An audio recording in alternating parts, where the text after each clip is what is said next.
नमस्कार, मैं नीरज सर आपका अपने YouTube चैनल डिलीजेंस हब पे आपका स्वागत करता हूं। तो जैसा कि हम स्टार्ट किए हैं यूपी बोर्ड के क्लास 10th का PYQ previous year question paper unsolved. अब इसको हम चौथे क्वेश्चन पे पहुंच चुके हैं। तो ये चौथा क्वेश्चन है आपका, चक्रीय चतुर्भुज का प्रत्येक कोण ज्ञात कीजिए जब कोण A बराबर इतना, कोण B बराबर इतना, कोण C बराबर इतना और कोण D बराबर इतना। ठीक है, तो पहले हम समझेंगे कि चक्रीय चतुर्भुज किसे कहते हैं। तो चक्रीय चतुर्भुज क्या होता है, तो ध्यान से देखिएगा। अगर कोई वृत्त है, ठीक है, ये क्या हो गया आपका वृत्त, और इसके अंदर कोई चतुर्भुज बना है, और चतुर्भुज बना ऐसा है कि इसके सारे शीर्ष क्या है, इसके सारे शीर्ष चतुर्भुज के सारे शीर्ष वृत्त की परिधि पर है। वृत्त की परिधि पे अगर चारों शीर्ष है तो इसे बोलते हैं चक्रीय चतुर्भुज। क्या बोलते हैं? चक्रीय चतुर्भुज। खास बात इसकी ये होती है कि इसके जो सम्मुख कोण है, जैसे कोण ए के सामने कोण सी, इनका योगफल कितना होता है? 180 डिग्री। कितना होता है? 180। उसी प्रकार कोण बी और कोण डी, इसका क्या हो जाएगा? योगफल 180 डिग्री। ठीक है, ये ऐसे दिखाने पे इक्वल दिख जाता है, लिख सकते हैं। ठीक है, अब आगे हम देखते हैं। तो हमें इसी तरह इसी प्रॉपर्टी का यूज़ करना है और इसकी वैल्यू बतानी है कि इसके कोण क्या क्या होंगे। तो हम हल करते हैं। तो हम लिखेंगे क्या? कोण A प्लस कोण C बराबर 180 डिग्री। कोण A कितना है? x प्लस वाई प्लस 10, तो x plus y plus 10 plus कोण C कितना है? कोण C है x plus y minus 30, x plus y minus 30 बराबर 180। ठीक है, x x 2x x y मतलब 2 ब्रैकेट में लिख देंगे x प्लस वाई। 10 और माइनस 30 माइनस 20 जब उधर जाएगा तो कितना हो जाएगा? 180 प्लस 20। ये बात समझ में आई? 10 और माइनस 30 20 माइनस 20 जब उधर जाएगा तो प्लस 20। तो x प्लस वाई कितना निकल जाएगा? तो ये हो जाएगा 120, 180 और 20 200 और नीचे आ जाएगा 2, मतलब x plus y equal to 100। ये हो गया आपका इक्वेशन फर्स्ट। दूसरा देखेंगे, कोण B प्लस कोण D बराबर 180। तो कोण B प्लस कोण D बराबर 180 डिग्री। कोण B कितना है? तो y प्लस 20 और कोण D कितना है? तो x plus y equal to 180 degree. y 2y और x मतलब x plus 2y equal to, ये 20 उधर जाएगा, 180 में से माइनस हो जाएगा तो क्या बचेगा? 160। ये हो गया आपका समीकरण 2। क्या हो गया? समीकरण 2। तो अब हम लिखेंगे समीकरण 1 व 2 से, समीकरण 1 व 2 से क्या करेंगे हम? ये देखिए x प्लस वाई 100 है, ये x प्लस 2y, तो हम इसमें से इसको माइनस कर देते हैं, इसमें से इसको माइनस कर देते हैं। तो हमारा क्या आता है? देखिए x प्लस 2y में से माइनस कर दिया x प्लस वाई, तो यहाँ भी माइनस हो जाएगा, 160 में से 100। तो कितना बचा? x में से x माइनस कैंसिल हो गया, 2y में से y गया तो क्या बचा? y, और 160 में से 100 गया, क्या गया? y का मान आ गया आपका 60 डिग्री। तो x का मान तो किसी में रख लीजिए, समीकरण 1 से ही रख लीजिए। तो समीकरण 1 से क्या हो जाएगा? x प्लस 60 बराबर 100। तो x का मान कितना निकल जाएगा? आगे लिख लेते हैं यहीं पे हम, x इक्वल टू निकल जाएगा 100 में से 60 के 40।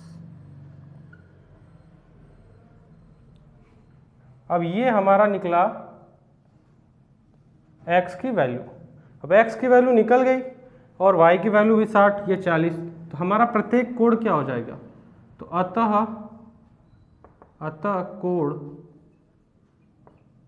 क्या हो जाएगा, a बराबर, अब a बराबर क्या हो जाएगा, तो x प्लस वाई प्लस 10 मतलब 60 प्लस 40, 60 प्लस 40 प्लस 10 कितना आ गया 110 डिग्री। कोण b बराबर कितना निकलेगा, तो y प्लस b, तो y का मान कितना निकाले आपने 60, तो 60 और प्लस 20 कितना आ गया 80 डिग्री। कोण c का मान कितना हो जाएगा, तो x प्लस वाई माइनस 30 मतलब 40 प्लस 60 माइनस 30 तो कितना हो गया 100 में से 30 क्या 70। और कोण d बराबर कितना निकलेगा, तो कोण d बराबर देखिए x प्लस वाई मतलब 60 प्लस 40 बराबर कितना हो गया 60 40 100। अब हम चेक कर लेते हैं कि सही नहीं आया है कि नहीं। तो कोण A प्लस कोण C 180 हो रहा है, क्लियर। कोण B प्लस कोण D 180 हो रहा है, सही है। मतलब हमारा आंसर क्या हो गया, सही है। यही हमारा आंसर हो गया 110 डिग्री, 80 डिग्री और 70 डिग्री, 100 डिग्री, क्लियर।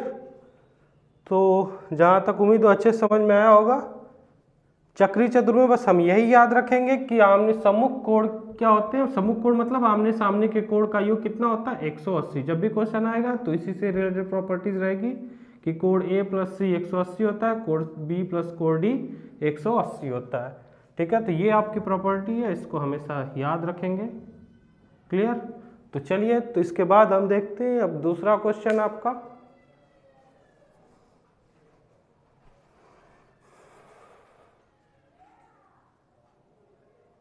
तो आपका अगला क्वेश्चन है कि यक्स का वह मान ज्ञात कीजिए जो दिए गए चित्र में डी समांतर ए बी बनाता है। तो ये आपका चित्र है, ठीक है। तो इसमें क्या निकालना है आपको, एक्स का मान निकालना है। और इसमें ये दिया है कि ये जो डी है ये किसके समांतर है, ए बी के समांतर है। तो इसको सॉल्व करने से पहले हम क्या समझेंगे कि इसमें कंडीशन क्या लगती है, ठीक है। तो ध्यान दीजिएगा कि अगर कोई त्रिभुज हो, ठीक है, और कोई त्रिभुज हो, जैसे मान लेते हैं इसी त्रिभुज को ले लेते हैं, ये ए बी और सी है। अगर इसके समांतर इन दोनों भुजाओं पर ऐसे एक रेखा खींचें जो इसके क्या हो, तीसरी भुजा के समांतर हो, ठीक है, तीसरी भुजा के समांतर हो, तो कंडीशन क्या होता है कि ये जो सी है तो सी बटे में ई ए बराबर होता है सी डी बटे में डी बी के। ये कंडीशन है, इस कंडीशन का यूज करेंगे हम। चलिए, ये प्रतिबंध लगता कब है, ध्यान दीजिएगा। ये प्रतिबंध कब लगता है, इसको ध्यान देंगे आप। ये तभी लगेगा जब ई डी क्या हो, समांतर हो ए बी के। अगर और कोई कंडीशन है तो ये कंडीशन आप नहीं लगाएंगे, ठीक है। तो ये कंडीशन आप ध्यान रखेंगे कि ये दोनों क्या होने चाहिए, समांतर होने चाहिए।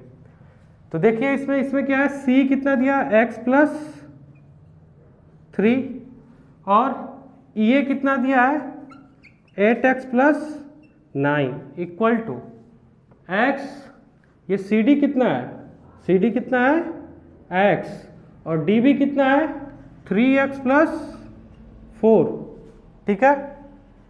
अब इसमें क्या करते हैं, मल्टीप्लाई कीजिए। तो x plus 3x plus 4 equal to x 8x plus 9, ठीक है। इसमें मल्टीप्लाई कीजिए, क्या हो जाएगा 3x square plus 4x plus 9x और प्लस 12 इक्वल टू, इधर मल्टीप्लाई कीजिए तो क्या हो जाएगा 8x स्क्वायर प्लस 9x। अब ध्यान दीजिए, इधर भी 9x इधर भी 9x, तो दोनों क्या हो जाएगा, कैंसिल हो जाएगा, क्योंकि दोनों इक्वल के अपोजिट पार्ट में है, ठीक है।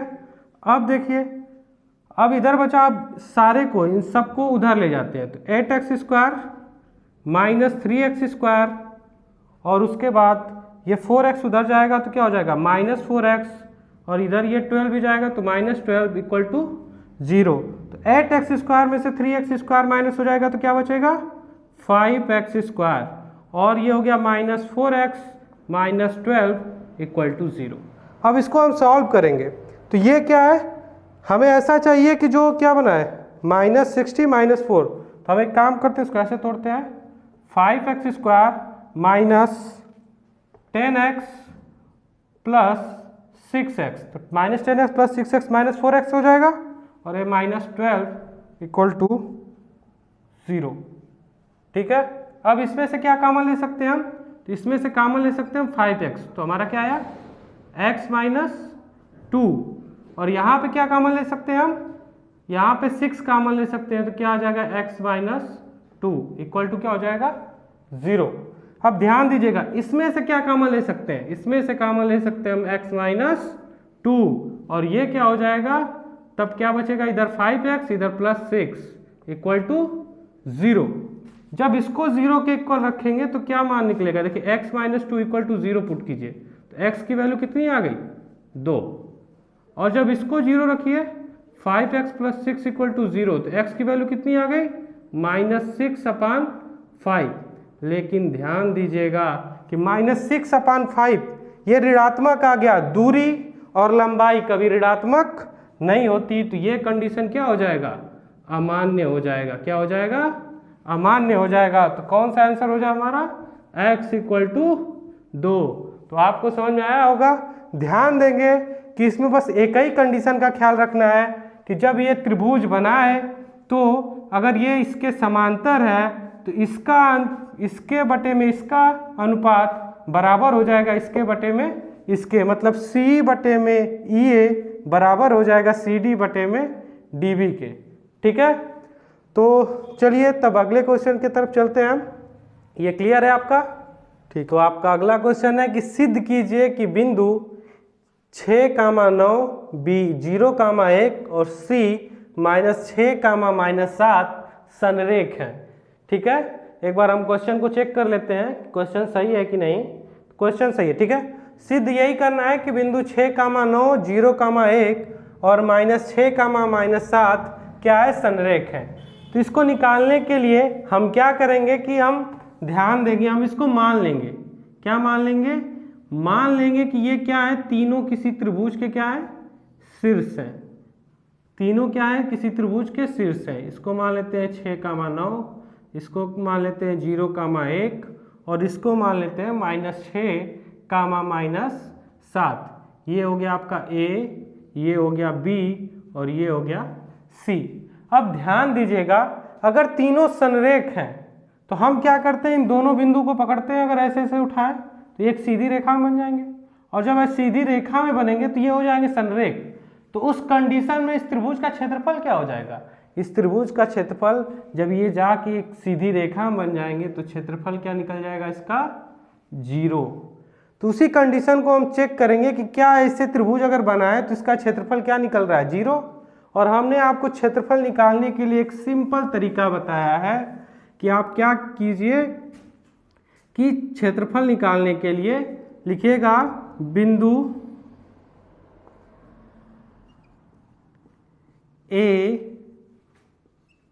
B तथा C से बने त्रिभुज का क्षेत्रफल, त्रिभुज का क्षेत्रफल। अब क्षेत्रफल कैसे निकालेंगे आप, तो इसका बहुत ही आसान तरीका मैंने आपको बताया है कि आप आराम से 1/2 रखिए, 2 ठो लाइन खींचिए, बिंदु को दिखाइए 6,9 0,1 -6,-7 और यहाँ पे बस बगल में 1 1 1 लिख दीजिए। ठीक है, अब एक काम कीजिए, 1/2 तो रहेगा ऐसे ही।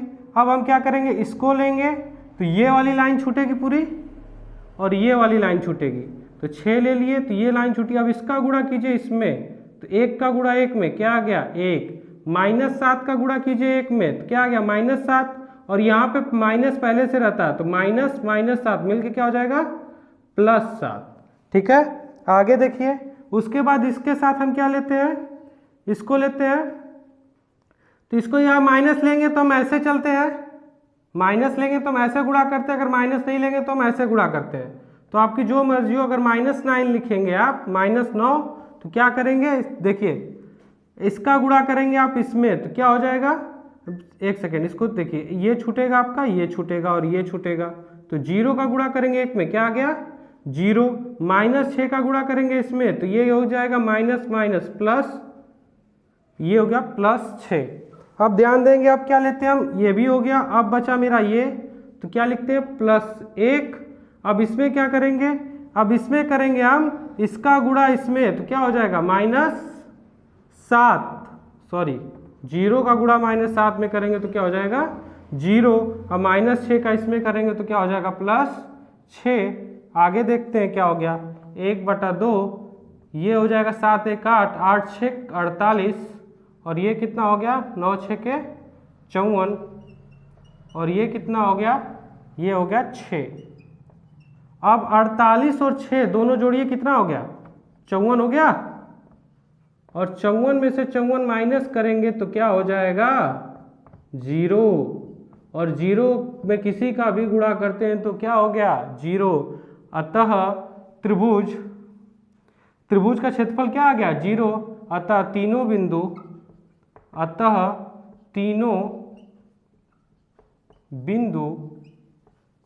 बिंदु A, B तथा C क्या है, संरेख है। बात समझ में आ गई।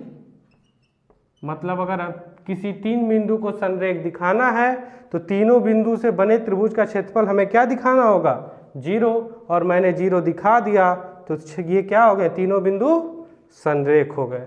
ठीक है, क्लियर। तो अब अगले क्वेश्चन पे चलते हैं हम आपके।